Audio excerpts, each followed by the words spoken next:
Word Balloon is brought to you by the League of Word Balloon Listeners.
Ironside will not be seen tonight, so we may bring you the following special program.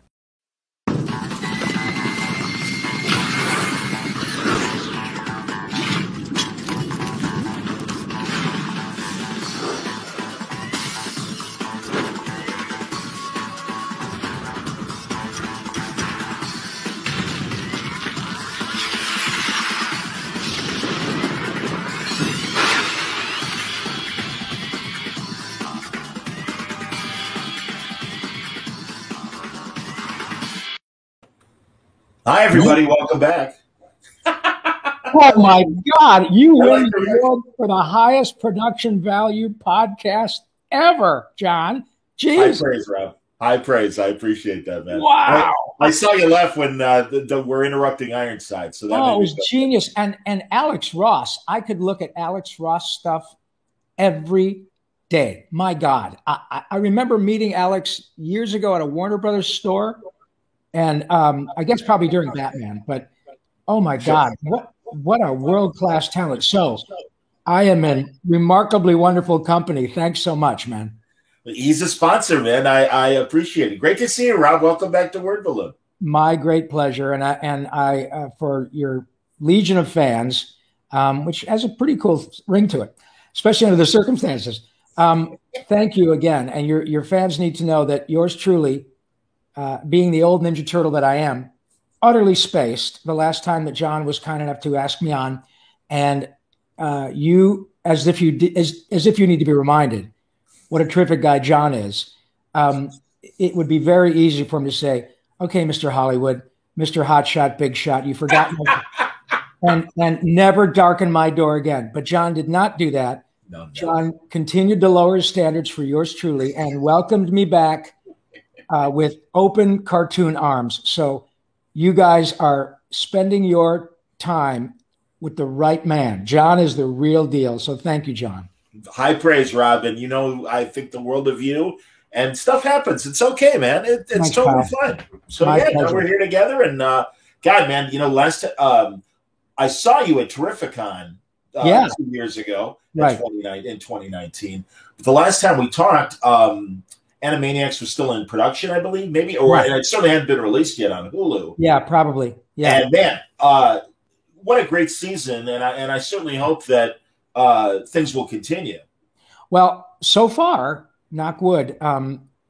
Look, anytime, as you know, John, anytime you get to work on a project and the checks are signed by Mr. Spielberg, it's a great experience from every aspect. The finest writers, the finest animators, music for days, 40-piece orchestra for every half hour. Wow. Things that just don't happen unless you happen to have been Carl Stalling and Milt Franklin a million years ago. Absolutely. Yeah, and we had been picked up initially with the Hulu run for 2 seasons, the first of which dropped in November of last year. I don't think it's even arguable that it is an unqualified success. The second season will be coming out probably this summer. Hey, great. Yes. And we're now in the middle of doing the third season, which will be for 2022. Okay. And I don't know, man, we did 100 or close to 100 episodes of Animaniacs and Pinky and the Brain in the first go round.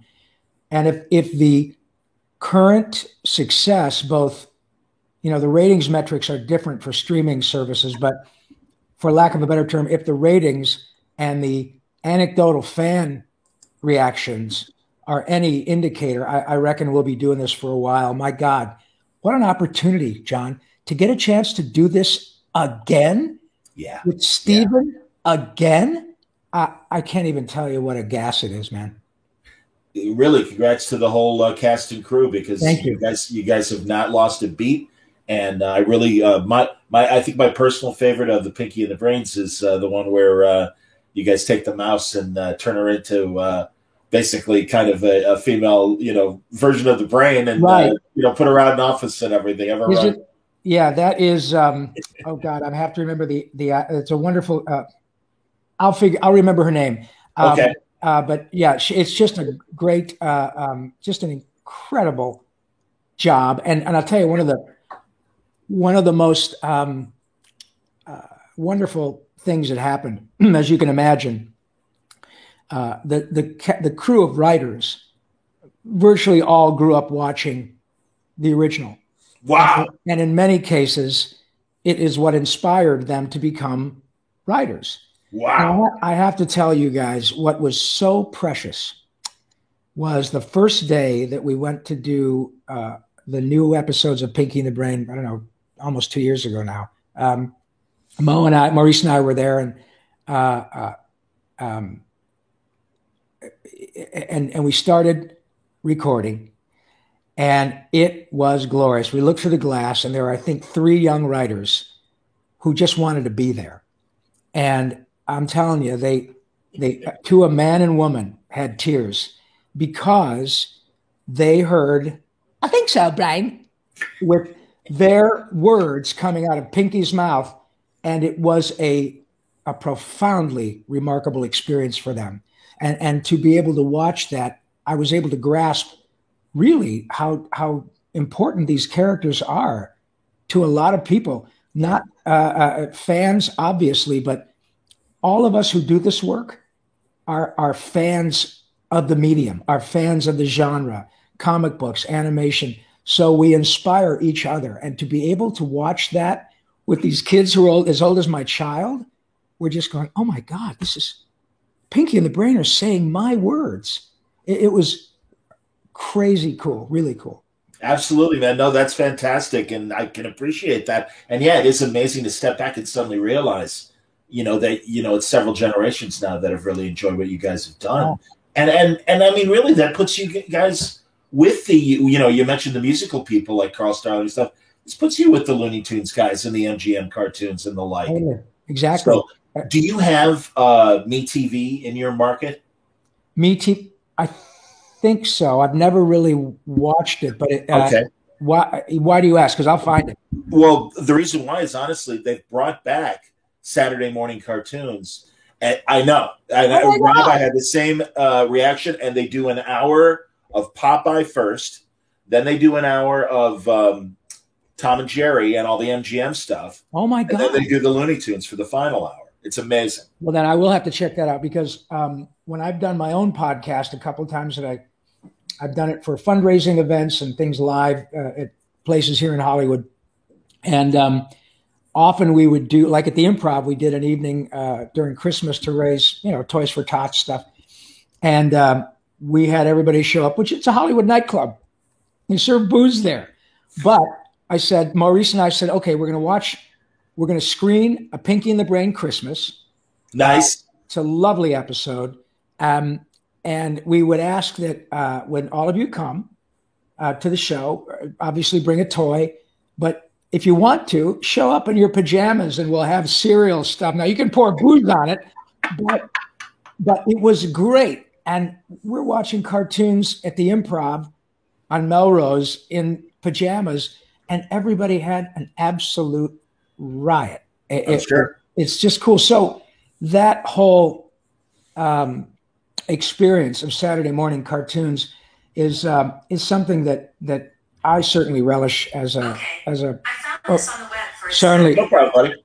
Siri agrees. Siri's talking to me. I said Saturday morning cartoons. Okay, this is what I found. Okay, Siri, that's enough for now. So anyway, I feel bad for kids not to have that network, ABC, CBS, NBC Saturday morning vibe. So once again, the new media, the new technology says, well, screw it. We'll do our own Saturday morning. So thank you for telling me. I'll check that out. Absolutely, man. And they do. They show really the vintage stuff and, black and white and color, Fleischer stuff in the first hour. Wow. And then, that's the amazing thing, because not only Popeye, but they're showing Betty Boop. I'm really hoping they'll show some Cocos. That came out of the inkwell. So. Oh, my God. Yeah, that's all that Termite Terrace stuff and Tex Avery. And I love that. And it's really interesting how with Facebook and other social media, I'll have people who are relatives of Tex Avery and Friz Freleng contact me. Like, hi, I'm Friz Freleng's daughter. I'm now 87, but I want to tell you how much I enjoy anime. Are you kidding me, John? I get to hear from Friz Freleng's kid. And that was a name that I saw from the time I can remember learning to read credits. You'd see Mel Blanc, Friz Freleng, Bob McKimson, Bob Clampett, Carl Stalling, Franklin. Yeah. Every time. Voice characterizations, Mel Blanc, June Foray, Doris Butler. I'd see those names over and over and over and over again. So to get a chance to have some connection with the type of animation that inspired Steven Spielberg is pretty cool, 100%, man. I'm going to let some people chime in. Great. And actually, it was one of the questions I wanted to ask you. Jenny's hoping you'll still maybe come to Comic-Con Liverpool in November. Oh, Jenny? Oh, my gosh. I love Jenny. She's sweet. She always jumps on our little podcast things at 3:00 in the morning UK time. That's awesome. And I noticed, am I wrong? I thought I saw something for Indie PopCon in Indianapolis that are you going to be there? Yes, I am planning to be there. That's the deal. I've been vaccinated. Good for you. I understand that, and I'm sure the folks do in Indy. They have been very kind in asking me to be there a couple times. The first time I had to take a pass because I had a little sidetrack with cancer, but I'm fine now. Oh, good. Okay, great. And then the second time was COVID. That had to be shut down. So everybody is planning to do events, and there's a big asterisk, COVID protocols notwithstanding. And so I can't even tell you how much I want to get back to being out there, because when I had the pleasure of meeting you, as much as I appreciate opportunities that you're giving me, that we're able to reach, we're literally all in this together, as is evidenced by this terrific technology. But there is nothing like being able to shake someone's hand or see their reaction when Yakko says, "Hello, John." Look what happens to your beautiful face. That is something that I can't quantify in terms of what it does to me. So from a purely selfish perspective, I'm a live performer. That's how we all got started. To be able to be in front of fans and friends, one and the same really, and see how the reactions affect people in the most profoundly joyful way, John, I just can't get enough of it. So, man, I cannot wait to get back out there. See, that's awesome, man, because, again, you remember these original stars, and I know you've worked with many of them as well. And so as much, they grew up with silent cartoons. Yes. So I mean, that's the thing. It's just like the comic creators that I talk to that are contemporary. they grew up as fans and then got to work in the business. That's the thing, man. No, it's so evident that you really do appreciate the opportunity. It's a reverence for sure. I revere that. I remember the first regular cartoon gig I got was an 80s reboot of Johnny Quest. And I loved Johnny Quest when I was a kid. Tim Matheson was the voice of Johnny Quest at like age 12. Yes. And he's, I think, 10 years older than I. So Johnny Quest used to be an ABC, I believe, Friday night primetime. Primetime, yes, sir. And I used to just, the music, yes. Jazz opening title. And Don Messick was the voice of Dr. Quest. And so I get this gig. I got to play Haji as in the Hanna-Barbera reboot, and it was about 1985, 84. And dude, I show up at Hanna-Barbera, and there's Don Messick, very sweet elderly gentleman, probably about the age I am now. I don't know that I'm sweet, although I am elderly. And he was very, very kind, very accepting. But man, the first time he said, "Careful, Johnny, we've got," oh, Jesus. It was just like, holy shit, that's Dr. Quest.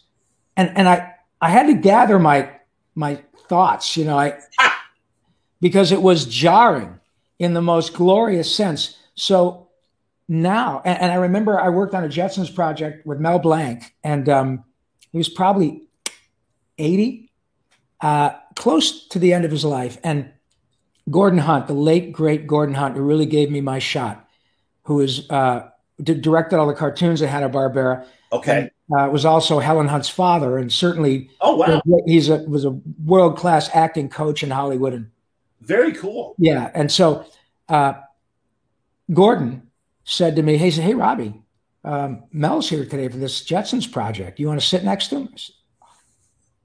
So I sat next to Mr. Blank, and I did what any young actor would do. I mustered my courage, and I said, "Mr. Blank, I hope I'm not overstepping, but like anyone with a pulse, I'm a huge fan. If it's not too much trouble," and before I got it out of my mouth, he knew what I wanted. So he looked at me, took off his glass, said, "Yeah, what's up, Doc?" And Jesus Christ, it was like a mini seizure. It was just, and I don't mean to discount seizures, but it was just the coolest, mind-blowing experience. "What's up, Doc?" That's all it took, and it was, I mean, it was magical is not hyperbole. It really was. So that is all to say that I would never compare myself to Mel or Dawes or any of those people. That's for other folks to do when I'm down the road. But and let's make it clear, the fans know this, but I always like to say it myself. I don't draw them. I don't write them. I am incredibly flattered and humbled that my friends like you and others make a fuss over me. And I get it, that the actors are often the point person. I get that. And I accept that responsibility. I'm very grateful for it. But I now have the experience where some of the characters that I've had a part in creating have become arguably iconic. So when someone meets me and they find out who I am and they want to hear, "I think so, Blaine, but me and Pippi Longstocking, what would the children look like?" Or "Turtle Power," or "Are you going to finish that croissant?" Or "Hello, nurse." I see the reactions, and I'm telling you what, John, often it is just like my reaction to Mr. Blank and Mr. Messick, and people get tearful. They all of a sudden have they're compelled to tell me, "Rob, you gotta know what Ninja Turtles got me through as a young child. Sure. You gotta know how, I'm not going to go too deep, but my parents had a very acrimonious divorce, and I have a twin brother. And I'm telling you, going back and forth, hearing all this misery, the only thing that got us through it was this connection with Ninja Turtles." John, I hear stuff like that all the time. And I am so grateful to be able to be healthy and alive, to hear the extent to which these characters connect with people on a deep level, way bigger than a paycheck, way bigger than a rating point. It's a big freaking deal, man. That's great, man. Absolutely. That's very, very cool. People want to know, and they're saying their towns or where they were thinking of going as far as Comic-Cons. So do you mind saying like what your plan is this, just start rattling off the cities that you're going to be in this year? Well, that I know of. Okay, I can back up a little bit. In addition to Comic-Con, many of your folks may not know that my dear friend / partner, Randy Rogel, who wrote he got half a dozen Emmys for writing on Batman and Animaniacs, Pinky and the Brain, and Freakazoid and all that. But he's primarily a composer, and he's the guy who came up with United States, Canada, Mexico, Panama, Haiti, Jamaica, Peru, and all these most of the songs people know from Animaniacs. Terrific. Warner Brothers has given Randy and me a lovely licensing deal by which we're able to take the music of Animaniacs and perform it around the world with orchestras or just Randy and me and a piano. So we have Animaniacs and concert dates booked. And by the way, folks can go to animaniacsinconcert.com. I'm going to write that in the chat, my man. Right. And check those out. We have the earliest one will be August in Phoenix. And then we have October at Liberty University in Lynchburg, Virginia. And then I think we're done, at least right now, until January and February and March of next year. But I believe right now, in January, we're going to be up and down the East Coast. In February, we're going to have a Cleveland, Detroit, Milwaukee, and I think Manitowoc, Wisconsin. But we're booking a lot of live gigs. In the meantime, my live con appearances, folks can follow me at Twitter on @YakkoPinky. All one word, Yakko Pinky. Lowercase, and I will always tell people where I'm going. The first one will be Indie PopCon. I think that's July. I think they've got me down for Dragon Con in Atlanta, so you can check that out at Dragon Con. Forgive me if I don't have them off the top of my head. The reason is that it often takes a while for the convention to reach out, find out if the actors are vaccinated, ready to go, then get back to us and say, okay, our protocols have dictated that we're ready now to do the show. So from the time that I'm contacted to the time that I'm booked is often like a month or two. We have our friend Jenny in the UK is watching. Last year, Maurice and I were scheduled to go to Dublin Comic-Con, and we had to put the kibosh on it literally 3 days before we went because of COVID. They booked it for March of this year, still couldn't do it. Yep. Now it looks like it's March of next year. So the best thing to do, folks, is follow me on Twitter or Instagram Rob_Paulsen, Paulsen on Instagram. And that will allow you to find out what I'm doing with plenty of notice. But check out your local Comic-Cons. The fact is that if I'm going to, the folks in the UK, Ireland, in fact, I'm doing another an Irish talk show this week. But generally speaking, if it's a convention overseas, it will be a bigger show because they're the only ones that can afford to bring people from the U.S. If it's a smaller show, that is not meant as any disrespect, but you have to understand that the people who put on those shows spend a lot of money, and it's very expensive to fly somebody. I don't require first class or a limo. Sure. I don't care about that shit. Sure. But still, it's expensive. So it generally speaking, if you look at the MCM shows in London, Liverpool, the other big cities in the UK. Ireland and Scotland are chiming in too. Right. So Scotland, Edinburgh, I think there are big conventions. Check those out because those are the ones that we would likely be brought to. And whether it's this year or next year. The truth is that I'm going to do this till I die. So as far as I know, I still got 15 or 20 years. I'll get there. Amen, man. And absolutely. Let's hope as many as you're able to do. Yeah, no baby. Question. All right. Lucy keeps asking, several ask, wait a minute. We know Lucy. Lucy's a very sweet girl. Hi, sweetie. Nice to see you. Hello, Lucy. Well, actually, I have one here. Drew first says, hello, Rob. I have an important question about Brain and Pinky. Great. Does Pinky watch Scott the Woz? I'm not. Let me tell you something. If Pinky watched Scott the Woz, I would say, let's see. Scott is, if ever a was there was, the Scotty the Woz is one because of the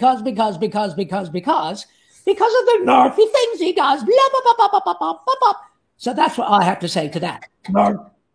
And then Lucy wants to know if, do you ship Brinky? I'd love to know because there's a lot of Brinky fans here. Lucy, bless your heart. Lucy is a very young, sweet, sorry, I don't mean that disrespect. Listen, honey, compared to me, anything is young except dirt. That's the only thing older than I. So as much as I am thrilled that our friend Lucy is asking, what does that mean? Ship Brinky? Do you know? Oh, that's like a relationship thing if you're shipping. And I don't know, Brinky, that's like. I know. Brinky is like a bromance, like Brangelina used to be. Exactly. Okay. You got it, man. There you go. Right. So, yes, I adore my brain, both the one that's in my head, which is a little screwy sometimes, and my real life brain, Maurice LaMarche, is he could not be, the only way he could be more of a brother to me is if he actually shared my DNA. And who knows, maybe by this time he does. In the friendship, bromance sense, I love Maurice with all my heart and soul. So yes, we ship each other. Yes. That's beautiful. Very nice. Oh, Diddly Doodly wants to hear Pinky Suavo voice, please. I'm Pinky Suavo. I'm too sexy for my point, too sexy for my nerve. I'm in a limo, I think it's so keen. I love to ride around in a big limousine. Yeah, I've got that. That's awesome, man. Again, as people are shouting out if Rob is going to be in their cons, as he said, that's the thing, man. We're really just coming out of the COVID situation. I know from my friend Mitch at Terrificon in Connecticut, it's there's limitations on attendance. Totally. And that affects how many guests he can have and right. That. So, yeah, I mean, it really is this like mathematical calculation that a lot of shows are still figuring out. Yeah, and just a quick primer, because folks often don't know how this works. If John and I put on a convention, we get a hall, we get, depending upon what our feeling is, and, you have to decide whether there's a competing convention in town. Yep. Already established. And if you say, no, there isn't, okay, but how much money can we be backwards for, and not screw ourselves financially for the next 5 years? Because you guys, the people who put on these conventions, especially at the beginning, are people just like you and me who love fandom. They love the experience. They're not always people with a shitload of money. So they try their calculus, and by the time it takes, to get a con established, costs a lot of money. You don't just bring in Kevin Conroy, Mark Hamill, people who are going to be huge draws, because it's expensive to bring them. I am, it's not false modesty. I'm really good at my job, and I love going to conventions, but I'm not a movie star. What it costs to bring somebody like me or Jim Cummings or Maurice or Tress MacNeille to an event is not terribly onerous. But if you bring enough people to make it worth someone's while, it's going to cost you thousands of dollars before you sell one ticket. So people have to be very careful in how they mount these wonderful productions. Now, when you throw COVID into the mix, honest to God, John, I have such respect for people who put these on, because it changes the calculus immensely. So dramatically, yes. Yeah. And so if the CDC protocol suggests that, okay, if you're going to do Terrificon, last year you sold 50,000 tickets. If you're at the same venue to make it safe, you can only sell, say, 25,000 tickets. Well, so what do? Raise the ticket price to 150 or $200 so you can break even? So it's very difficult. And the people who put on these conventions should be really celebrated and supported, because it's so hard to make a dime. And often the people just want to break even, but a lot of times they don't. So I really appreciate your understanding and support your local con. And you can lobby them. Say, I really want you to bring Nancy Cartwright. I'm a Simpsons fan. Nancy loves doing conventions. Bring her out here. And they'll try, because they want to bring comic book artists. They want to bring cosplayers. They want to bring actors. They want to bring movie people. They want to bring makeup artists. You know, it's a really monumental task. So I appreciate your understanding. Absolutely, man. And it's a weird situation. And again, I mean, so many cons. God, I saw a couple cons say that's it, I'm out, because not having the revenue this year. I mean, they really are kind of working year to year and everything. Yeah. And I mean, good Lord, I hear the amounts of money major movie stars ask and get to make these shows and stuff. It's insane. Yeah,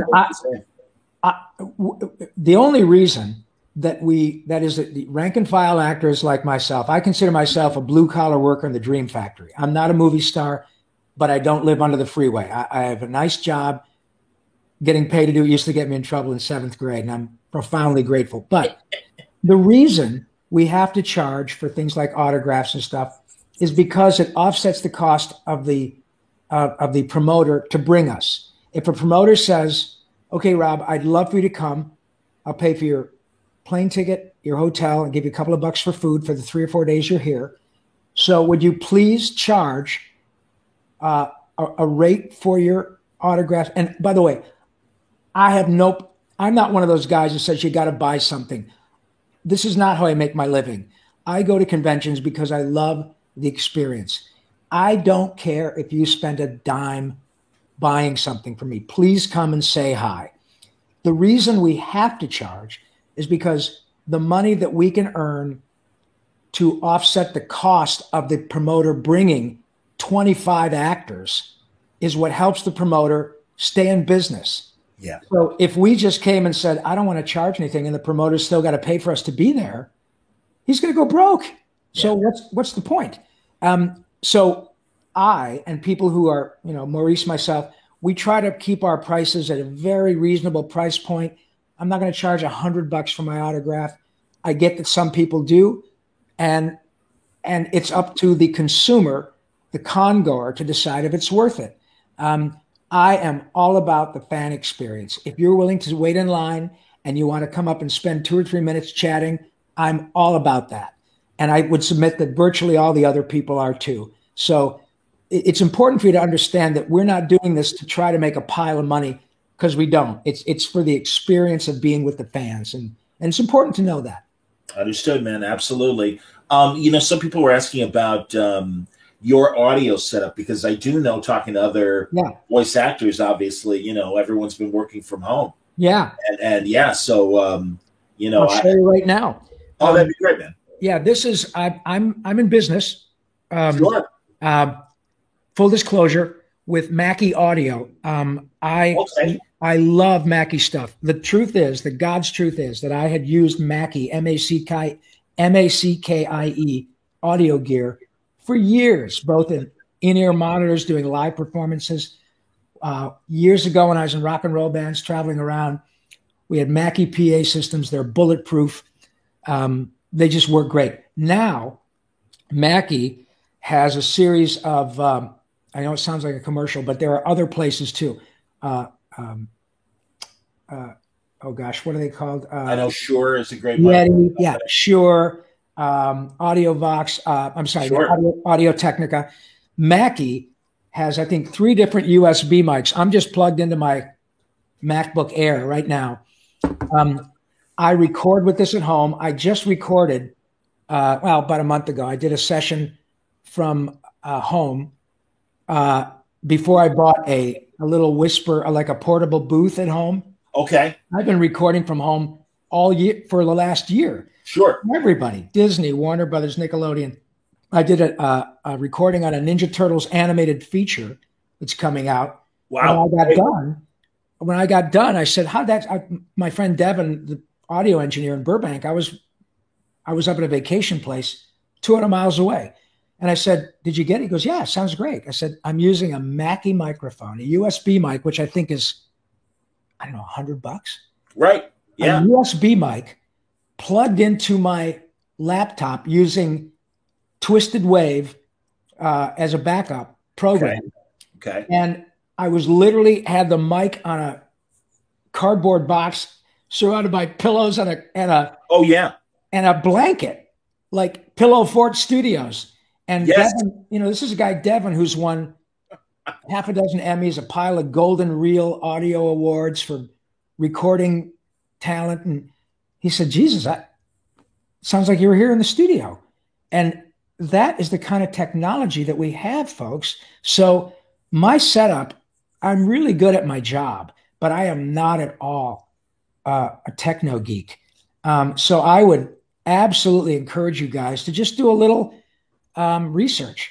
In my case, I'm all about Mackie. I bought the stuff before they started giving it to me. But even if they didn't give it to me, you could get a killer setup for way less than $500. That same setup to result in the same audio quality 10 years ago would have been $5,000. I mean, the technology that's affordable, that is broadcast quality, is mind-blowing. So I'm not trying to dodge the question, but just do a little research. And half the time you go to Best Buy and buy something.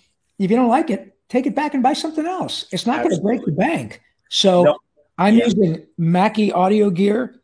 I use Mackie in-ear monitors when I'm live on stage with Animaniacs in concert.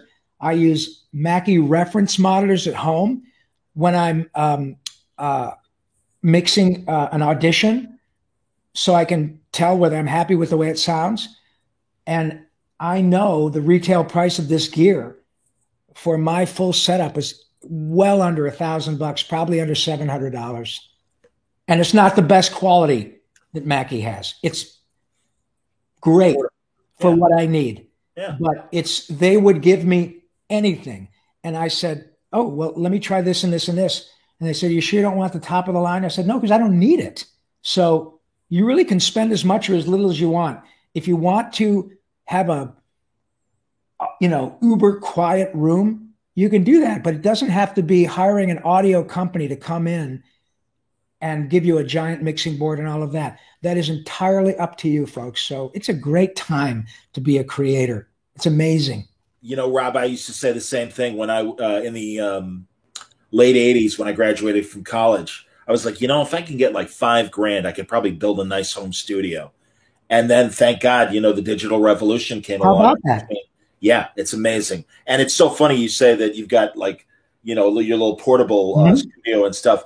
A friend of mine suggested, and we did this, a washing machine box. What a great idea. Yeah. And then put comforters and pillows, like you said, and it works great. No, I understand, man. And I'm sure a lot of people that use Tasha Valenza is a good friend of mine. I love Tasha. Yeah, last time I talked to her was on Clubhouse. She's really active. Oh, that's great. Oh God, Rob, I got to ask you about Clubhouse. But anyway, and pardon me, it's Tasia. It's not Tasha. Tasia, yeah, it's okay. But yeah, she's wonderful. And Tasia, I know, broadcasts from her shoe closet, which is hilarious. I have broadcast recorded in my closet.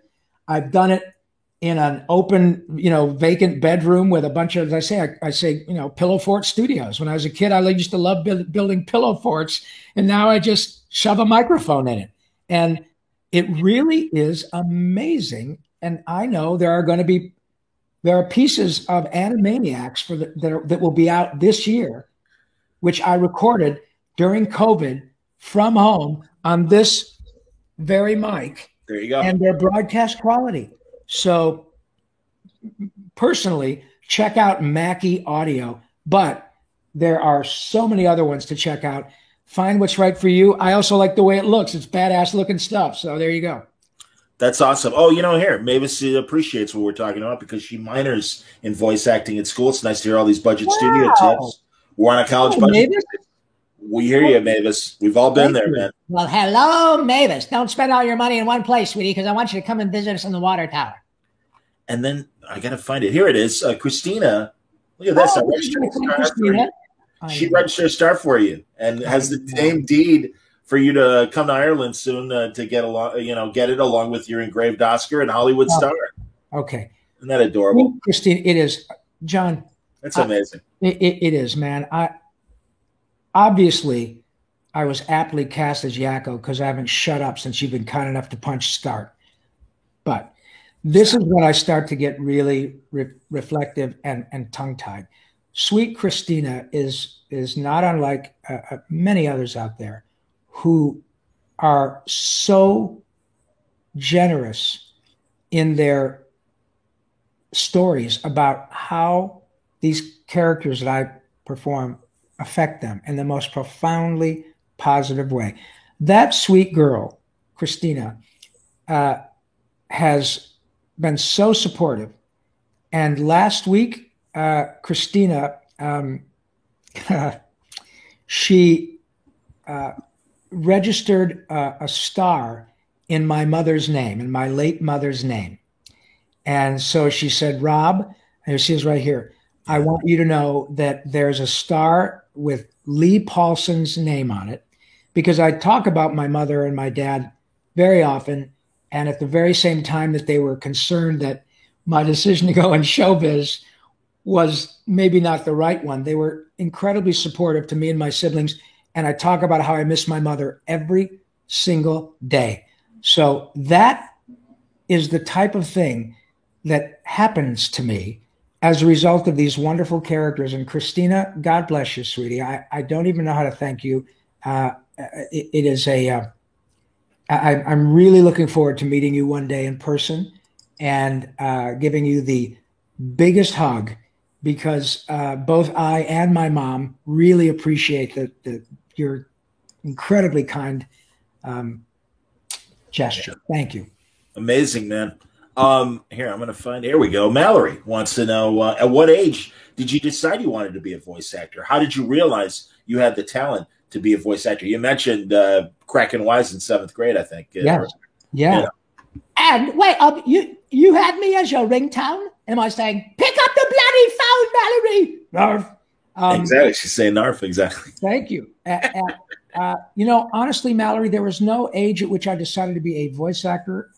There's a wonderful phrase that I have lived, that I have actually lived in person. It's called luck is when opportunity meets preparation. John knows exactly what I'm talking about. Yes, I do. And many of you probably do as well. I began creating character voices and things just because it made my soul happy when I was just a wee lad, for no other reason than the noblest of reasons. It just made me happy. Then you find out that it makes other people happy. Your grandparents, your friends at school, maybe kids who want to take a swing at you, and you find out that you can make them laugh and they go, oh, this guy's not so bad. So that's how the hook happens. Now, I didn't realize until I moved to Hollywood at age 22 that, and by the way, I moved to Hollywood primarily to do live action, TV, movies, music, commercials. Sure. I was a singer first. But little did I know that all this preparation by creating voices and trying to mimic actors and movie actors and dialects, and I love to sing, and I would sing as these characters for no other reason than just the joy of doing it. I still do it every single day because it's creative. It allows me to come up with new things, to get new jobs, things that you've never heard before, that I've never heard before. So turns out that years later, I had already been doing TV and movies in LA, and I got an audition to work on G.I. Joe and Transformers when they were unknown. And that is when the preparation of doing all that work just to do it then the opportunity presented itself at 28 years old or 29 years old, resulted in me being lucky. I had driven from Michigan to California with all the tools in my head and the desire to learn and get better. So I put myself in a position to get lucky when the opportunity presented itself. That's when I had the chance to work on this stuff. And about 3 or 4 or 5 years later is when I just said, you know what? If the opportunity comes back to do on-camera stuff, I'll take it. But I'm going to concentrate on this because I get to be creative to an extent that is not limited by the fact that I'm an average-looking Caucasian kid from Michigan. I'm not limited by anything but my creativity. And now that I'm an old Caucasian guy from Michigan, I'm still not limited by anything but my creativity. So that's how it happened. And I submit that there are a lot of young actors, writers, creators watching. That is often how these things present themselves. Often you'll see people who say, I moved to California to New York to be an actor. I was getting stuff, but it didn't really work out. But, I would write in my spare time, and I was inspired by Paddy Chayefsky or wow, yeah. Great writers. Frank Mankiewicz, the Mankiewicz or the best of the best. Sure, Ben Hecht. Yeah. All the classic writers, man. I'm with you. Exactly. And then you say, I'm pretty good at this. I'm going to submit an episode of Good Girls. I've got a writer's agent now. I'm going to submit an episode. Oh my God, they bought me. They hired me they're going to hire me to write another one. That's great, man. All of a sudden, I'm a writer. My dear friend, a great example of that. I'm so glad you asked these questions. My dear friend, David Hayter, who you guys know as the voice of Snake in the Metal Gear Solid video game series. What you may not know is that Dave Hayter wrote the X-Men movie, the first X-Men movie. He wrote it. You know how he got the gig? Because Bryan Singer, who was directing the movie, is a dear friend of David's from before he became Bryan Singer. Yeah. So Dave was broke. Dave was flat ass broke here in Hollywood, and asked Bryan, "Can you get me a gig? I mean, I'm not in any union. I'll be a gopher. I just got to work, and I want to be around because you want to network, you want to surround yourself, right? You don't know who you're going to meet. Absolutely. Check this out. One day, Dave, and I know this because Dave's told me half a dozen times. He literally told it again 3 nights ago on a podcast I did with him. He was driving Bryan around, and Bryan was having a problem with a couple of lines on X-Men. So Dave says, well, how about this? Now, it was just literally like driving in a car. Bryan said, let me write that down, or would you record that in my whatever? Sure. Kept coming back to the well and saying, you got any other ideas? So the production company finally said, you know what? You're going to have to make a deal with this guy if you're going to hire him to write because he's not in the Writers Guild. This is a union production. So he got the gig, and ultimately, without, forgive me, they shit-canned the first script. No, you can swear. It's cool. Dave wrote the X-Men movie. So now he's written Watchmen. He's a millionaire writer in Hollywood. He's fixing to go to Spain next week to be the executive producer for season 2 of Warrior Nun on Netflix. Wow. That is a guy who was an actor, and it was working out for him, but not that great. But he put himself in a position to get lucky. Yes. And that's how it happens, folks. Not everybody comes out here, gets off the truck from Kansas or Michigan or Toronto or Venezuela and says, okay, I'm going to be a movie star. It may not. It may lead to something else. And that's why the idea is to surround yourself with so many creative people, because you don't know who is going to inspire you to be the best John, the best Rob, the best Mallory you can be. Because you'll find people, I guarantee you, who are way better than you at what you're doing. And you come here with a lot of confidence, which is great. But then you see somebody else perform on stage or open their mouth or write something and you go, oh my God, I'm way out of my depth. And then you take a breath and you say, well, maybe I can learn. And the person who did that for me was Phil Hartman, the late. Oh, that's amazing. Yeah. Was the one I called him to his face. You are terrifyingly inspirational. Because at the same moment, I'd be going, I can't keep up with Phil Hartman, who was about 8 years older than I think. He would say, Robbie, you're not supposed to keep up with me. You're supposed to learn, steal, whatever, and then incorporate it in your own thing. I'm flattered that you find me that, but you think I just popped out like this? Dude, I've been working at this forever. Yeah. Just like I had been, only I just didn't know it. I was doing it for fun. So that's how that happens. And I encourage people, even if you can't go to LA, whatever, man, the phrase we're all in this together has never been more true. You can find other folks, friends online, are like mine. You sift through them, and this guy's a little creepy. I don't want him in my, whatever. But then you find people who are just like you and driven, and you share stuff and you share impressions, you share jokes, whatever, fanfic. And that's how you cultivate your talent. It's pretty neat.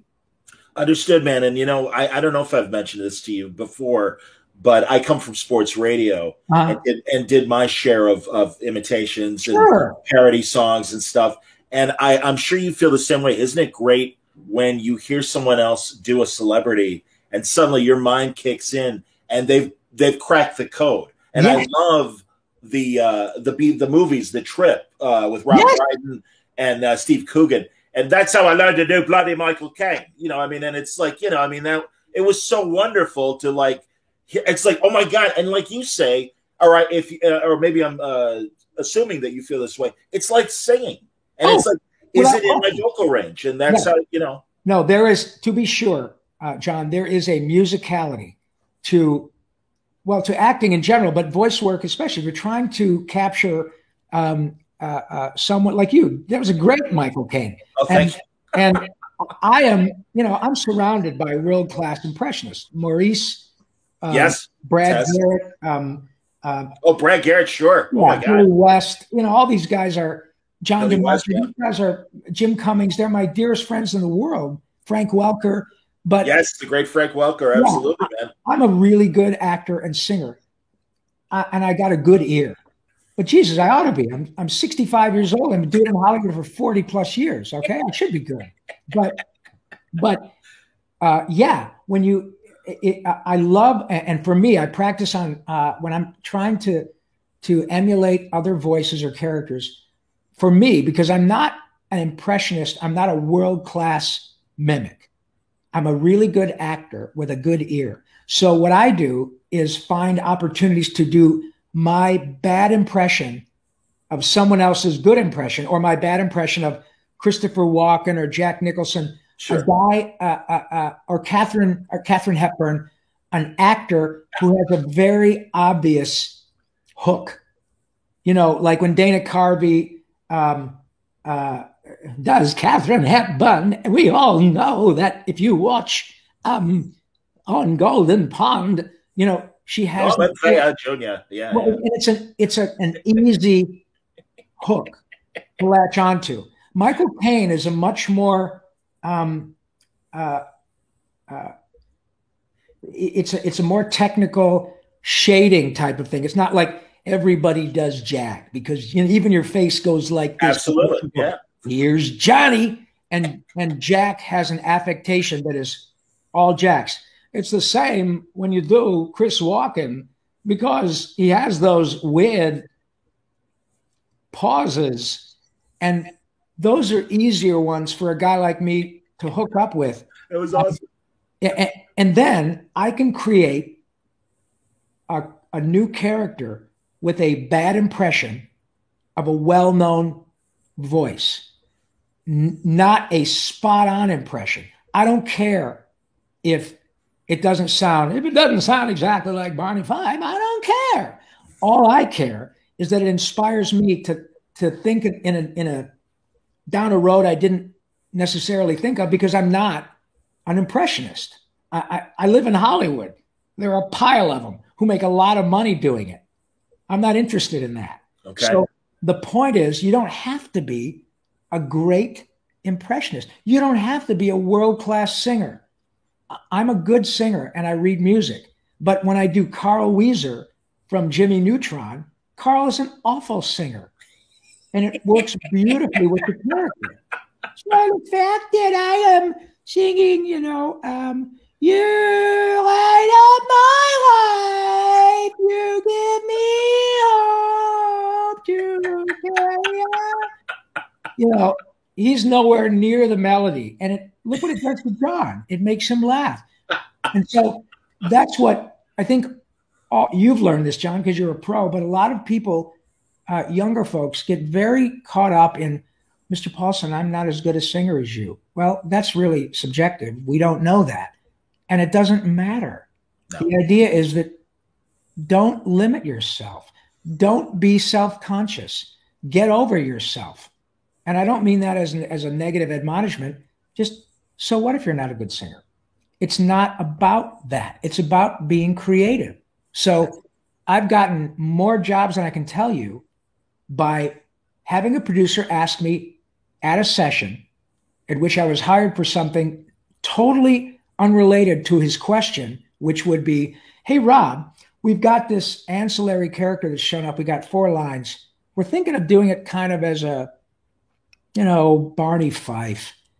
Do you do Don Knotts? And I say, well, I do my version, and I'm happy to jump at it. In other words, I was unafraid to try it. I didn't care if I embarrassed myself or if the producer even laughed and said, yeah, I think we'll take a pass. So what?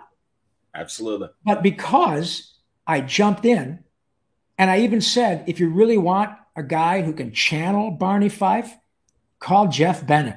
You guys know him as the voice of Johnny Bravo and many other characters, but he's a world-class impressionist. And they said, well, Jeff's great. We use him all the time, but he's not here. Would you do that? Sure. So I got the job, and it worked so well that they would write it into 10 or 12 other episodes. That's great. So that's the point, and it happens all the time. Rule 1 is don't limit yourself. Just because if with all my arrogance aside, if you find me in Rob Paulson's work, but I can't sing like Rob, you're not supposed to sing like me. No. My singing got me those jobs. My fearlessness in terms of not being afraid to embarrass myself has gotten me equally as many jobs, just like it has with Billy West, just like Maurice LaMarche, Kevin Michael Richardson, Nancy Cartwright, Dan Castellaneta, Hank Azaria. We are all unfettered by being embarrassed. You can't be. So swing for it, man. I hear you, man. No, I have a mess around show that I do with a couple of cartoonists, and we've since gotten a cosplayer who's a local actor here in Chicago. Oh, great.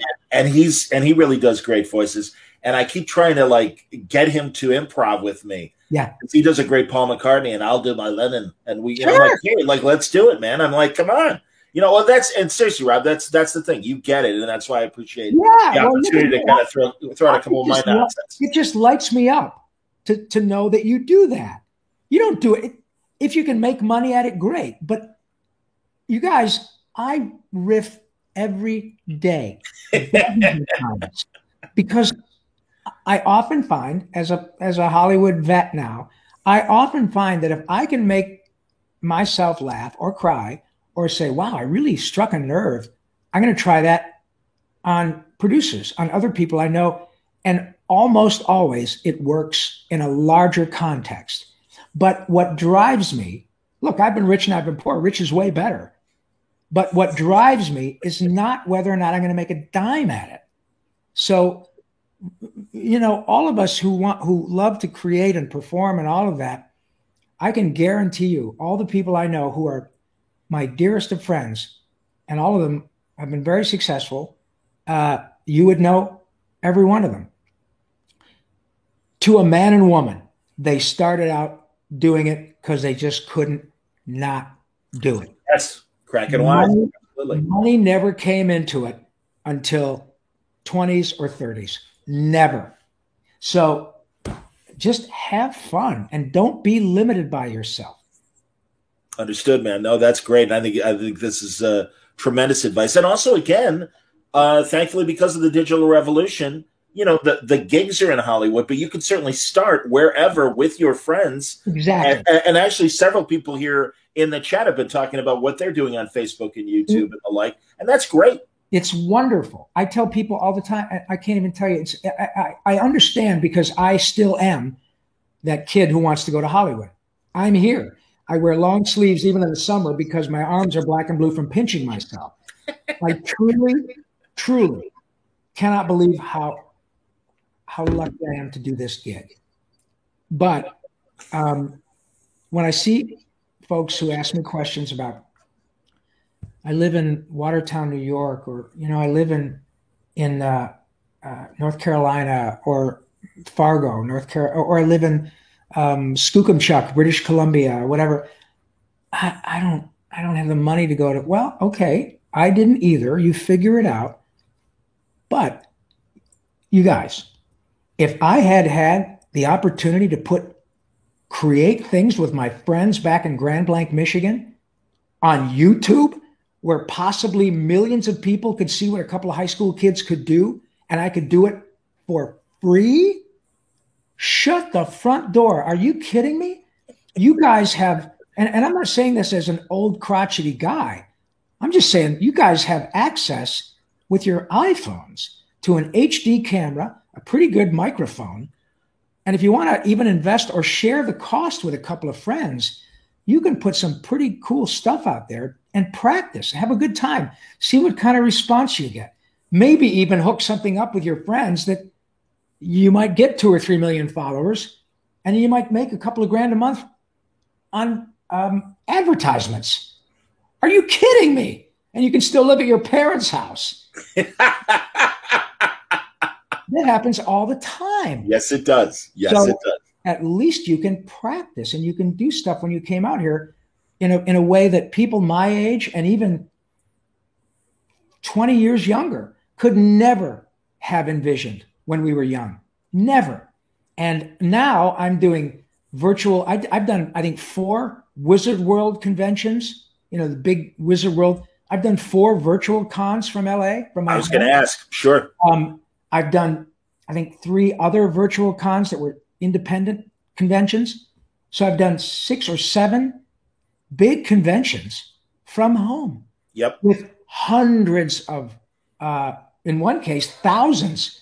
Just like if I were at New York Comic Con, I'd be doing a panel with the original Ninja Turtles, all from different locations, and we'd look at the audience on StreamYard or whatever. Zoom or whatever. Yeah. And it's like 1,500 people, just like if we were at New York Comic Con or San Diego. The same vibe. Now, it's not as exciting because I don't get to hear them and they don't get to hear us. Sure. But take advantage of this incredible technology, just like John said. And I promise you, when you get your first follower and you go past your first benchmark, oh my God, John, we got 100 people following us. Yeah. And they're asking in the comments, when are we going to have our next word balloon? Dude, we're resonating with an audience. And these are people whom we've never met. That's how it starts. And I'm telling you, I don't care whether it's winning an Emmy or getting your first person online to say, oh my God, Rob, I've never heard of you, but I'm a real big fan. It's this. You're hooked. Yeah. And it's like a drug. Totally. In a glorious way. Yes. And I'm telling you, I really encourage it. And whether you make a dime at it is not the issue. Is you found something that makes your soul happy, and then it does the same for others. And that's why it's important, guys. I am so with you. And again, I've on a smaller scale, I've had that same experience doing work for 16 years. It'll be 16 years, May 10th. 16 years. 2005. Yeah. How about that? That's a career for a lot of people. It is. You know, it's funny, Rob. Unfortunately, I got downsized by CBS Radio last April because of COVID, and it's okay. It's all business, and you know. But I suddenly realized, I'm like, you know, I did Chicago radio for 30 years. That's a career. I'm like, okay, and thankfully, Word Balloon is working, so I'm doing okay. You know. Listen, if somebody had said to me 2 years ago, okay, here's the deal: you're rock and rolling, and Animaniacs is going to come back, Pinky and the Brain. Everybody's going to love it. Steven's going to make sure that you guys are in. He wants the authenticity. It's a dream come true again. But in the middle of it, you're going to get throat cancer. And COVID, once you've gotten through throat cancer, then there's going to be a global pandemic. So you're going to be thinking, oh, I've made it through my throat cancer. I'm going to be okay. Nobody can tell the difference. Mr. Spielberg says you're in. You're living a dream. You can work on behalf of the Head and Neck Cancer Alliance. You can help people. And then another body blow is going to come to the world. So you're going to be living a dream again, only everything's going to be shut down. And we don't know if you're going to be able to record new episodes. So with your own personal selfish reasons, you're going to be going, seriously? And then another bigger, better but comes along. But the technology is now in place so that not only is there technology that saved your life and your voice that was not available had this happened 15, 20 years ago. Wow. But the technology to save your life and your voice is adjuncted, or is an adjunct to the technology, which will allow you and Warner Brothers to work from home. So you're not going to miss a freaking beat. I would have said, that's a long, long way, but I would have said, you're full of shit. Sure. And here I am. That's why I love the position in which I find myself. I have worked really hard for this privilege, John. But what you and I are able as old entertainment dogs, what we're able to offer to young, vital, brilliant young women and men is experience that they can't have yet.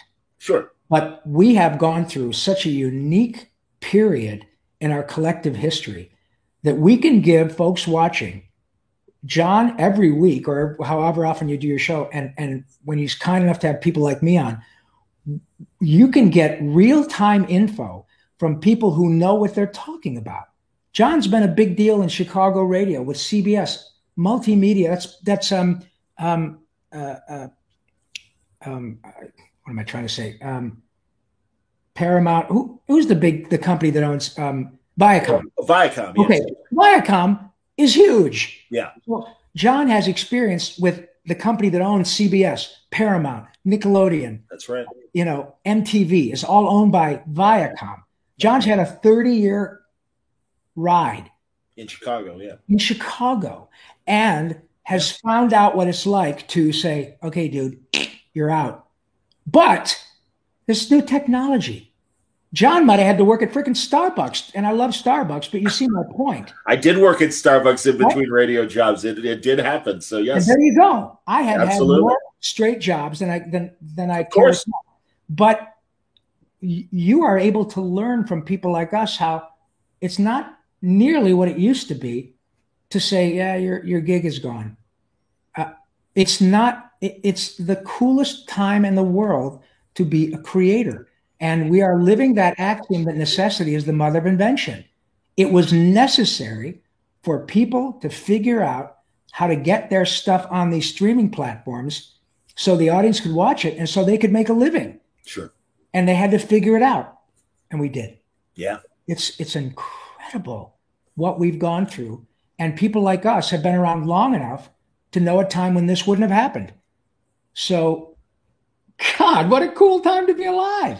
I hear you, man. No, and again, thank God for the technology to allow us to do what we do. Amen. To do it, absolutely. It's amazing. So you got Animaniacs coming back this summer for season 2 of the new run. Yes. And what else have you got? And you said you just made the Ninja Turtle movie. Yeah, there's an ninja, and forgive me, it might already be out, but we did Nickelodeon, owned by Viacom. As many of you folks know, I was Raphael long before John was born. I was the original Raphael, right? I've been around. I was the entertainment at the Last Supper. People don't know that. I was Shecky of Arimathea. 14th apostle. Yeah. The 12th or 13th apostle. That's right, Mazel. Yeah, I was just saying, people, we were doing karaoke back at the Last Supper, and Judas decided to do Backstabbers, which I thought was very bad. Very nice, very nice. There you go. I only paid him 15 pieces of silver, and he was pissed off. So, I was Raphael on the original show, and then I got to be Donatello on a 2012 iteration of the show for Nickelodeon. Okay. So, and then I directed the last cartoon version of Turtles, which was called Rise of the TMNT. And I believe there was a recent release of a Rise of the TMNT animated movie on Nickelodeon. If it hasn't come out yet, it will soon. Okay. And so I did a turn as Maurice LaMarche, and I did a turn as a couple of bad guys in the Nickelodeon Turtles movie. Okay.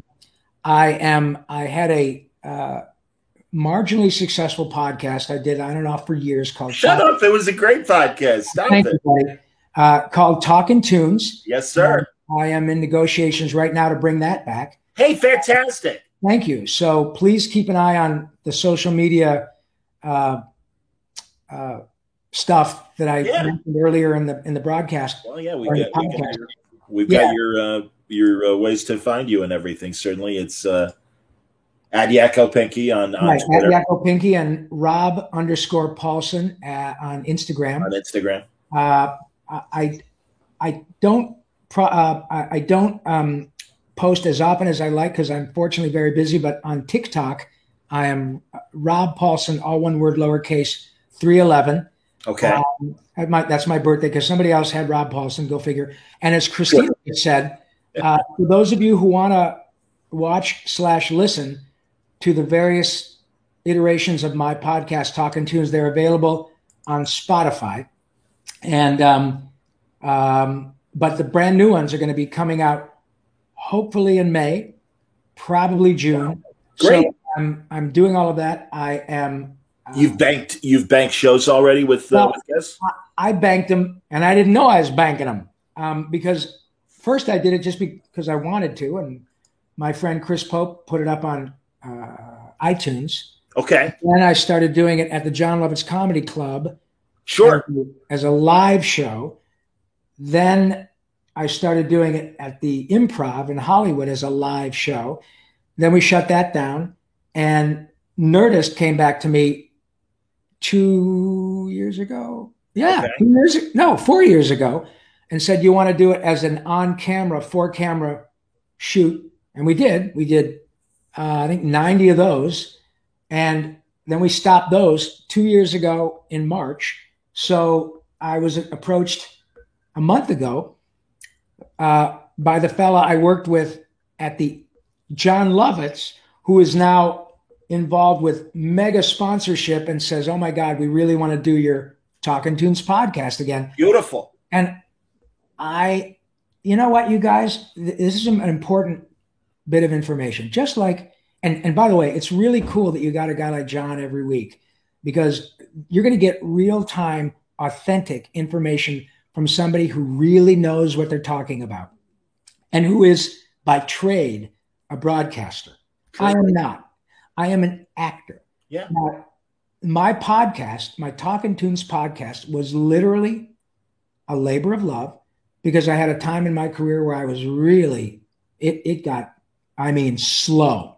Okay. And I thought, oh my God. So instead of panicking, which I did, I stopped the panicking, reminded myself of how I got here and what it was that inspired me. I thought, well, you know what? I'm a guest on these things called podcasts, and I'm not a broadcaster, but I don't think you have to be an MIT grad to plug in a microphone and do that. Okay.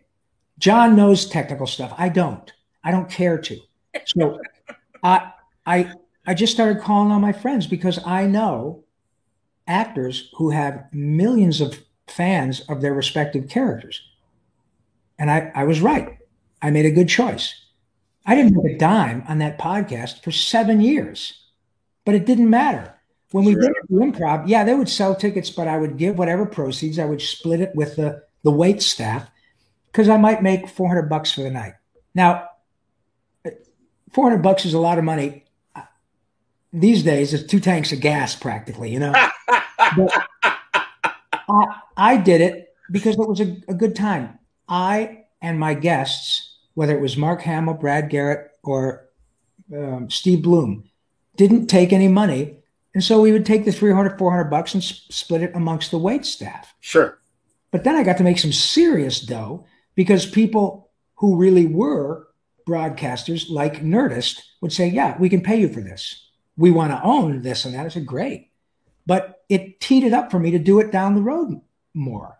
So it started, I had no idea if anybody would listen to that podcast. None.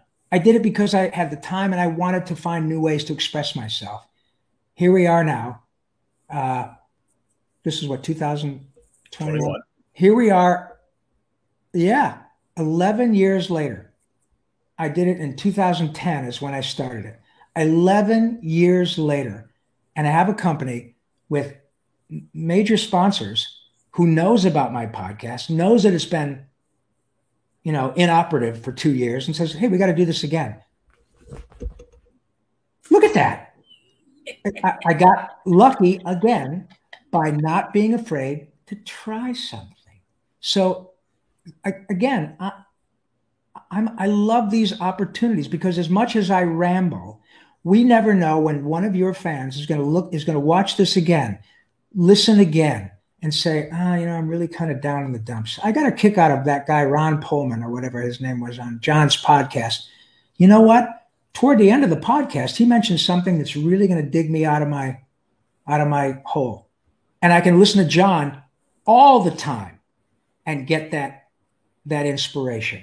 So that's why these opportunities are important for guys like us, Absolutely, man. No, I agree. And again, my intent was to hopefully get a better radio job. And that's when I started my podcast in 2005, and it became its own thing. Mm-hmm. And that's great. And again, I get to, you're a natural interviewer, and I've seen that and heard that watching and listening to your podcasts and everything. And God, I was already friends with Susan Eisenberg, Wonder Woman from the Justice League. I love her, yes. She's the best.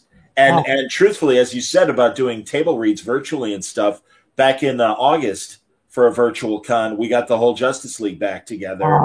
Everybody, including also Clancy Brown to do Lex Luthor. So yeah, I mean, it was, oh my God. And we had 10 people on camera, and including myself and Andrea Romano leading the table read. Yeah, it was, dude, I swear, it was like really one of the highlights of last year in the midst of all this terrible stuff. And I'm like, I can't believe I get to MC this. It was amazing. Isn't that something? I remember one of the, I don't know. I think in the second season, I did 2 years at Nerdist, and we did an episode with the cast of the Justice League. And it was the only guy who wasn't there, I think, was Carl Lumley. He was out of town, but everybody was there. George Newbern, Susan, Kevin Conroy, Phil Lamar. Mike Rosenblum, probably, yeah. Yeah. David, oh God, was it David? I don't know, David. I don't remember. Anyway, it was the whole cast. It was great. Oh God, it was just the coolest thing in the world. But what was really cool was all the PR, all the production assistants and people. Yes, the PAs. Like 25, 30 kids who work in Nerdist. They had 2 live studios. Dude, when the word got around that the Justice League was going to be there, they lost their shit. Yeah. In the most wonderful way. It was, and from a person like me, I get to sit back as a friend of these people and see how their happy juice affects dozens of sweet kids. They're agog when Kevin says, "I am darkness," or I am the night. I am Batman. I am vengeance. Are you kidding me? Tears, excitement. This everywhere. And I get to sit back and just go, oh my God, isn't this great? And so I totally get it. I again, this is where I start to get a little speechless, because I get to do it all the time. And just so you guys know out there, all of us, and I mean it, you guys, we are not movie stars. We don't claim to be. We are you. We are fans. We're fans of one another. We get how incredibly fortunate we are. We take none of it for granted. I know many famous people who are recognizable, and they're all really lovely people by and large, but it's a different kind of fame.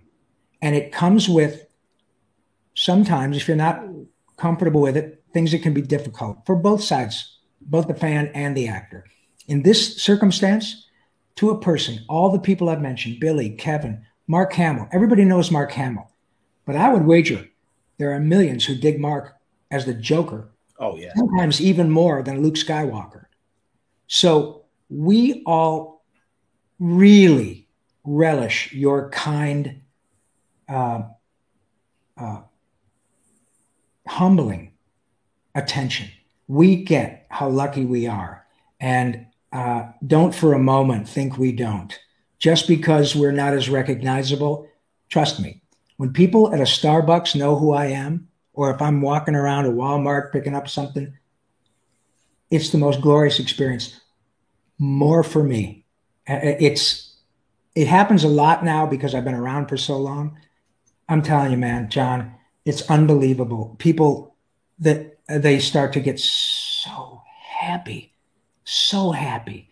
Can I take a photo? Would you mind recording "Hello, Nurse" for my wife? I can't even tell you.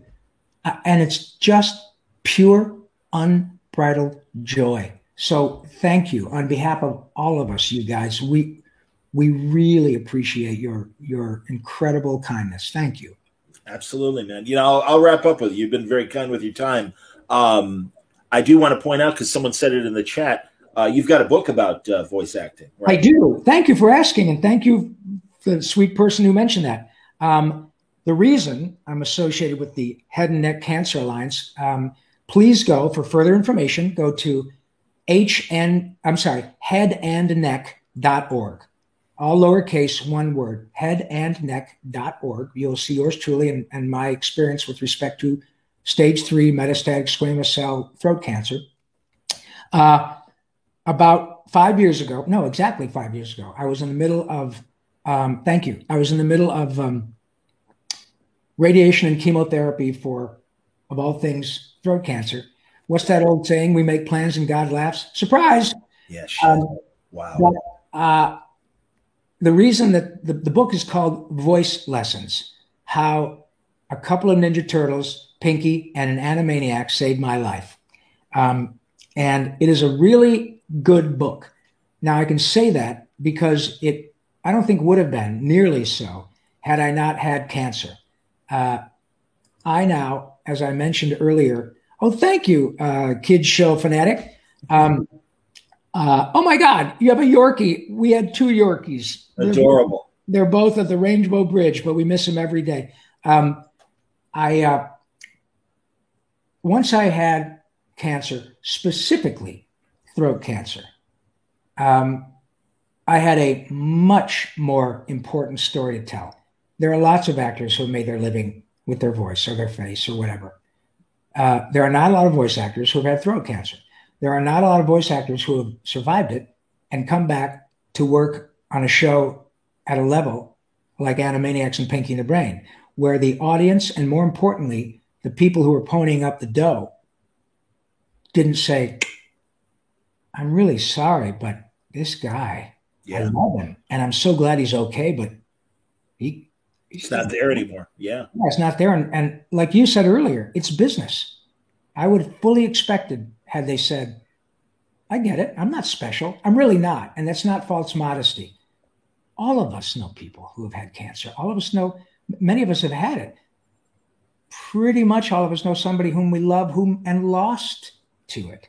So the fact that I was able to, and my wife and my son and my daughter-in-law and all the people who love me were able to say, all right, just put our head down and we can do this. I was told by the doctors, we're virtually sure we can cure you. Before we do, we almost have to kill you.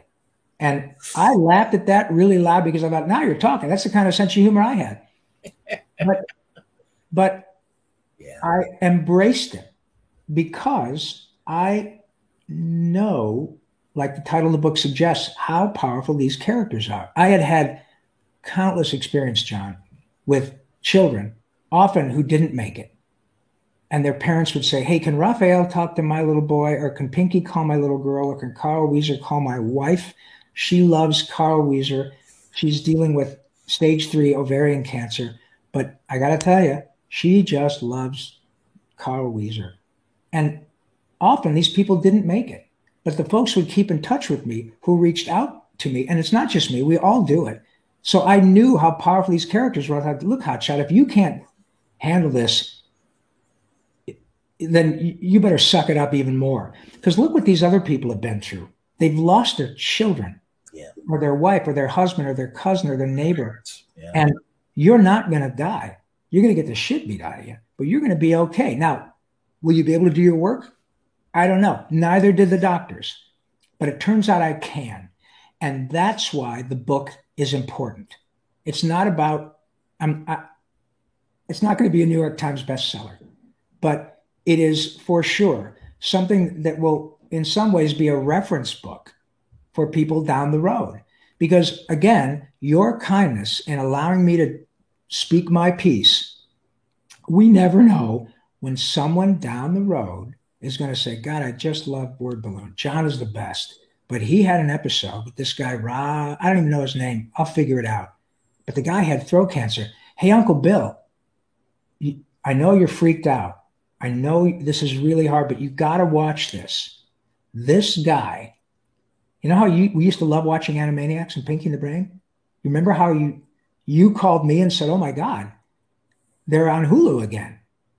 That guy, the guy who's Yakko and Pinky and Dr. Scratch and Sniff, is doing those characters again after he had throat cancer, after he was cured, after he was treated with a pretty tough regimen. You got this, Uncle Bill. You got to see this guy's story. That's why my upside is not a silver lining, it's platinum. I'm glad that if I had to get cancer, I got throat cancer. I didn't at the time. Sure. I thought, oh, Jesus. But now, like a lot of other things settle down. Don't freak out. Just get through it. You never know. My story is way bigger than my characters now, precisely because of the type of cancer I had and the kindness of you letting me talk about it. It is not hyperbole to suggest, John, that we might save someone's life just by talking. Isn't that crazy? I hear you, man. No, and I again, when I've had my tough times, certainly nothing to compare. It doesn't matter. But you know, no, but you're right. You got to pick yourself up and move forward. Yeah. And it's so true. And in fact, when Phil Hartman told you, essentially, in sports, we always, especially in Chicago, because he was from Chicago, Jesse Owens always used to say, the runner. He's like, run your own race. Don't worry about the guy in the next line. Exactly right. And I have what a beautiful way to say it. You know, yeah. And I have great friends that my friend Mike Greenberg at ESPN, yes, kicking ass, and my buddy Judd Surratt, who's the radio voice of the Boston Bruins. Of course, I'm a hockey fanatic. Yeah. You know, someone was asking what you thought of how are the Red Wings going to do. I don't know. You know, forgive me. I'm not paying attention to the standings. Are they? No, the Red Wings are in the yeah. But okay. Listen, Steve Yzerman is he did a remarkable job down in Tampa Bay, and Stevie came back home and is now the GM of the Red Wings and is making some killer deals. And look, I'm an old, you know, a component of my email address is Red Wing because I you know, to this day, when I cut myself, I still bleed red, just like the Red Wings. How about that? There you go. There you go.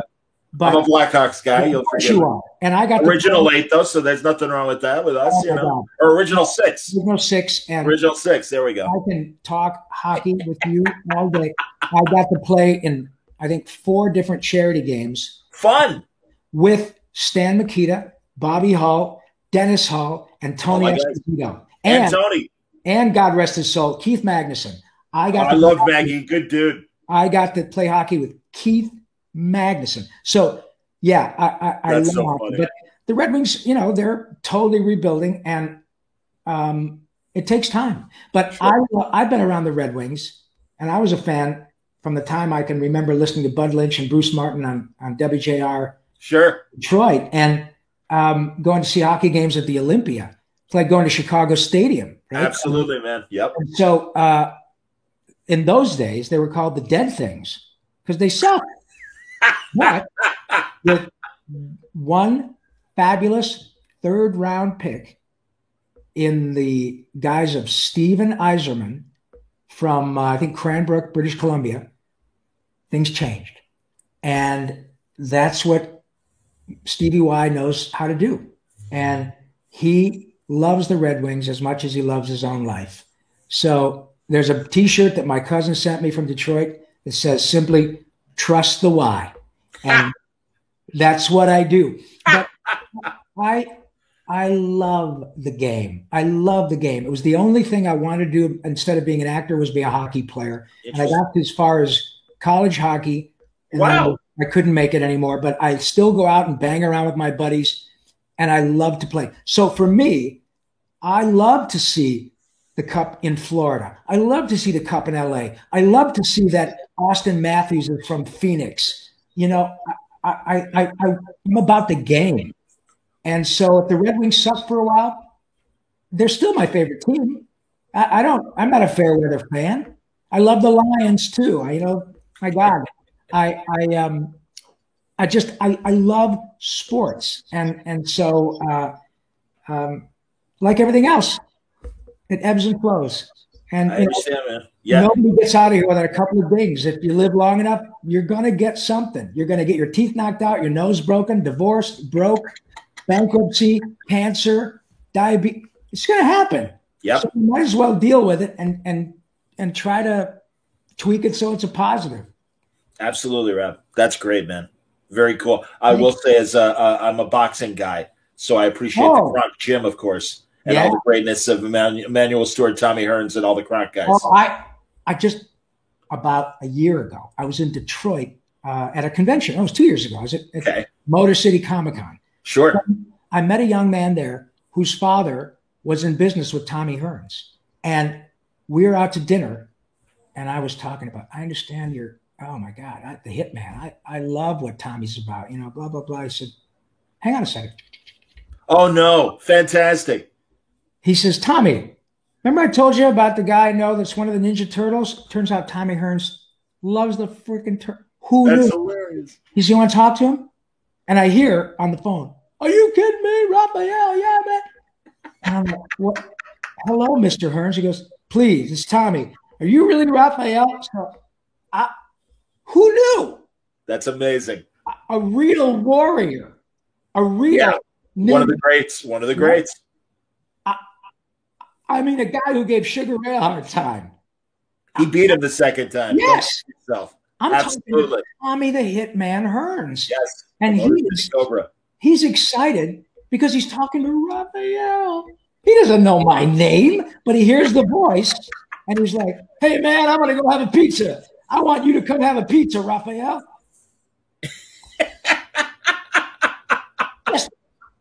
I lost my mind. I was like, my parents are gone, so I'm calling my brother. Dude, I just talked to Tommy Hearns. Calling my cousins. I just talked to Tommy Hearns. Oh, my God. Totally, man. So, yeah, I love that stuff. I don't ever want to lose that.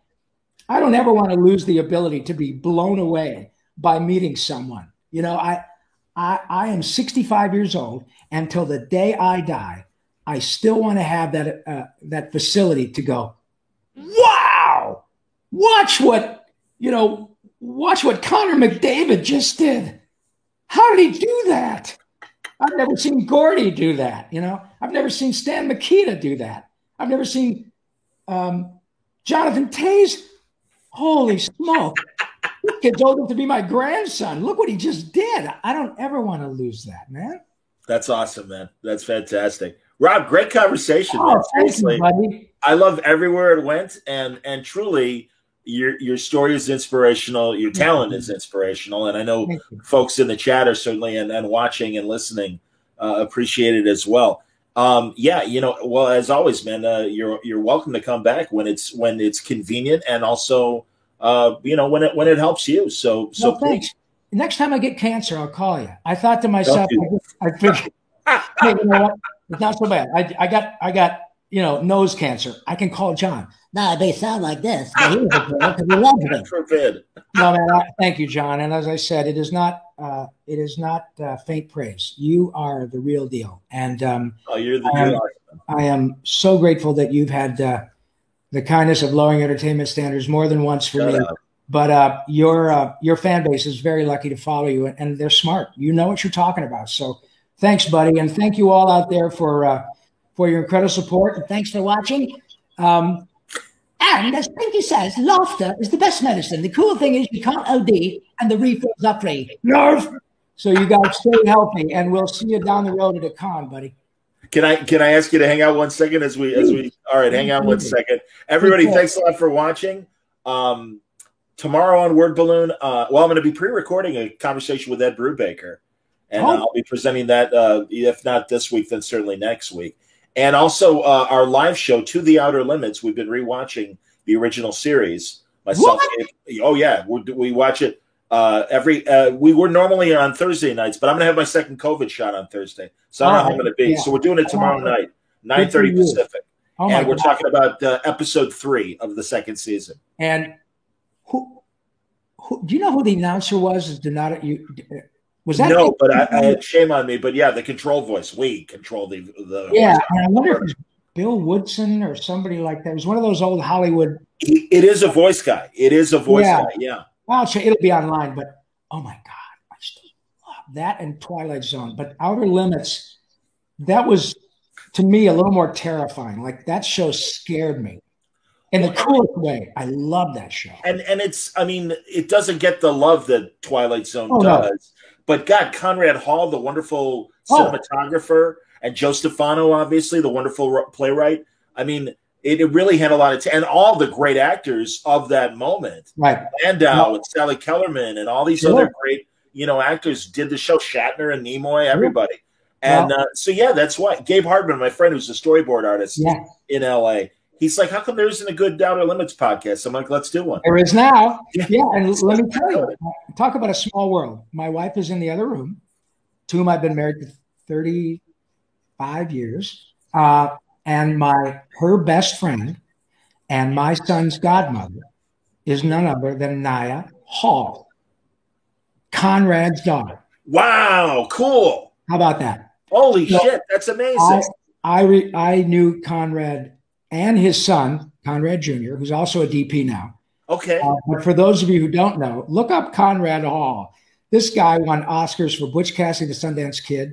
His last Oscar was for, I think, for either American Beauty or he did do that. Tradition. That's what I was thinking was either of those two. Yeah. And he did Gone Baby Gone even. Gone Baby Gone. He did Day of the Locusts with Donald Sutherland. He did Mutiny on the Bounty, the one with Mel Gibson and Anthony Hopkins. I mean, he's Electric Glide in Blue. He did In Cold Blood with Robert Blake. Yeah, I mean, he I think won 3 or 4 Oscars for cinematography, and genius. My wife met him because she was a production assistant at Wexler Hall. He had a commercial production company with Haskell Wexler. Sure, the documentarian. Yes, and the two of them had a production company. My wife got hired. Wow. Conrad's daughter Naya, 30 plus years ago, they became fast friends, and she was just here 2 weeks ago. Naya. No kidding. And so Naya is my son's godmother. So Conrad Hall, you're preaching to the choir, man. Well, Rob, I'm going to be asking you off the air how we can contact Naya Hall, because we had Dominic Stefano on the show talking about his dad and everything. And Gabe is a storyboard guy and also a director, and he just really worships Conrad Hall. Oh, so it would be great to connect us. Yeah, and I think the last film he shot was directed by Sam Mendes, because he was either won or was nominated for American Beauty, which Sam directed. Right. But was Road to Perdition, Sam directed. And I think it was the last movie for Paul Newman. Of course, and there's a great story. I'll just tell you a very brief. No problem, man. I appreciate it. When Conrad passed away, there was an appreciation, a ceremony for Conrad at the David Geffen Theater. It used to be called the Westwood Playhouse. It's the David Geffen Theater in Westwood. So my wife is a photographer, and Naya called and said, "Would you mind shooting, stills of the event?" And of course, my wife flipped out, going, "Sure." And then, "Oh my God, you want me to shoot pictures for Conrad's family?" I mean, come on. So we get to the theater, and my wife says, "Honey, I'm so sorry. I forgot a piece of equipment. I don't know anything about photography. Could you run home and get it?" It was about a half an hour away. I said, "Of course." I ran home, got it. I got back, and of course, the ceremony was about halfway through it.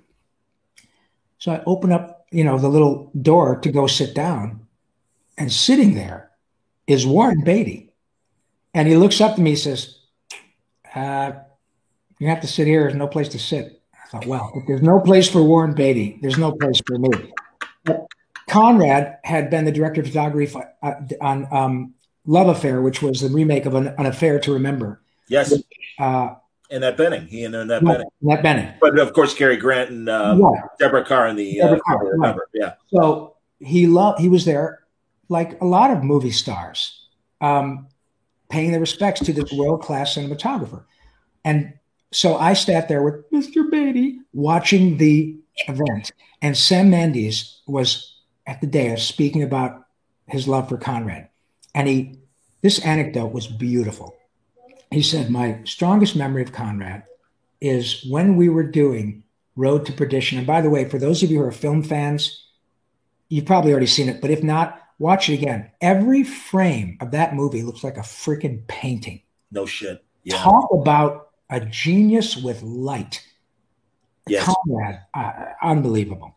Okay, so Sam is talking about Paul Newman. I think it was his last movie. And he said, "I came upon Conrad one day, and he was sitting behind the camera, and he was just looking through the lens, and he would back up, and he was doing this kind of. I didn't know if he was allergic, or." I said, "Connie, you okay?" Because Conrad was not very healthy toward the end of his life. So he said, "Connie, are you okay?" He goes, "Oh yeah, I'm just looking through the lens at Paul," because they were setting up a scene. And of course, Connie had shot Paul and Robert Redford in Butch Cassidy, and he won an Oscar for cinematography in Butch Cassidy, 1968, 69. So Conrad is looking at him, and he's getting tearful because Paul was mid-70s, late 70s at this time of the edition. Yeah. And Conrad said, he said, "Yeah, I'm looking at Paul through the viewfinder and thinking about this incredible lives that we've had and stuff." And he said, "He was so beautiful." And I knew what he meant. Not that he's ugly, but that there are certain people, Paul Newman being one of them, who are movie stars because what they have transcends the way a person like me or you is viewed by the camera. Right. You can't manufacture that. Right. And so Conrad was reflecting clearly on his own appreciation. Life, his own, and saying, "God, he was so beautiful." Yeah. And what he was, and hearing an Oscar-winning director talking about what it meant to an Oscar-winning cinematographer come full circle and his own mortality. And it was really an encapsulation of why we are in the storytelling business, that we are never not struck by the beauty of what we are literally called to do. And I don't often go down these existential arms, but it's that simple. Whether you're an Oscar winner or some knucklehead from Grand Blanc, Michigan, we can't not do it. And it's the same story for millionaire directors as it is for blue collar workers in the dream factory. And I would not have it any other way, man. That's beautiful, man. Absolutely. And yeah, well, I'm going to, like I said, hang out for a second. We're off the air, and we can put Gabe and Nyla together. That would be terrific. Cool. Thanks a lot, folks. Thanks, everybody, for watching. Stay